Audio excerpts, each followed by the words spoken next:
દક્ષિણ ગુજરાતમાં છેલ્લા 3 થી 4 દિવસમાં ભારે વરસાદના કારણે નદીઓમાં પાણીનું પ્રમાણ વધ્યું હતું.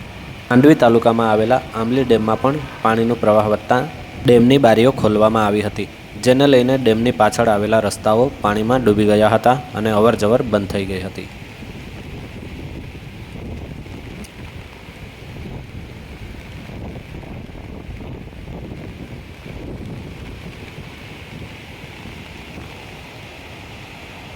બીજી બાજુ લાખી ડેમ પણ ઓવરફ્લો થતાં લોકો નજારો જોવા માટે પહોંચી ગયા હતા અને સુંદર નજારાનો લાભ લીધો હતો.